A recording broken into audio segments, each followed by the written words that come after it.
මම විමුක්ති රණසිංහ 2023 වර්ෂයේදී මිෂ්ටර් කොත්තු අධිපති විරාජ් වික්‍රමනායක විසින් මාහට අසත්‍ය පැමිණිල්ලක් ගොනු කර ගංගොඩවිල ගරු අධිකරණයේ හමුවේ නඩුවක් පැවරුණා.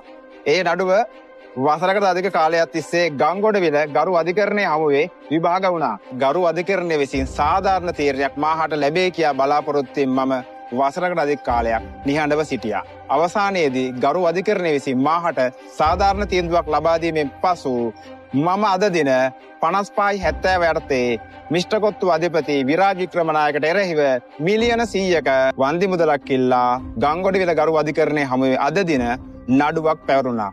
සමාජයේ ගැරවුම් හමුවේ මානසික පීඩනයකින් මගේ ප්‍රතිරූපයට හානි වන චෝදනා දරාගෙන නොකරපු වැරැද්දකට වැරදි කරුවෙක් ලෙස මාව සමාජයේ හමුවේ හංගඩු ගසන අවස්ථාවේදී හැමදේම දරාගෙන නිහඬව සිටියා. ඒ ගරු අධිකරණය කෙරෙහි තිබූ විශ්වාසය මත ඒ ගරු අධිකරණය විසින් මම නිවැරදි කරුවෙක් ලෙස සාධාරණ තීන්දුවක් මාහට ලබා දෙමින් අධිකරණයේ ස්වාධීනභාවය තව තවත් ඔප්පු කරා. සමාජ අසාධාරණ ඉදිරියේ නිවැරදි කරුව වැරදි කරුවන අවස්ථාවලදී අපිට පිහිට පතන් නැත්තේ එකම ස්ථානය ගරු අධිකරණය විතරයි. ඉතින් තවදුරටත් අපි විශ්වාස කරන්නේ ගරු අධිකරණයේ ස්වාධීනත්වයයි. ඉතින් අධිකරණයේ හමුවේ යුක්තිය හැමදාමත් දිනනවා. ජය වේවා.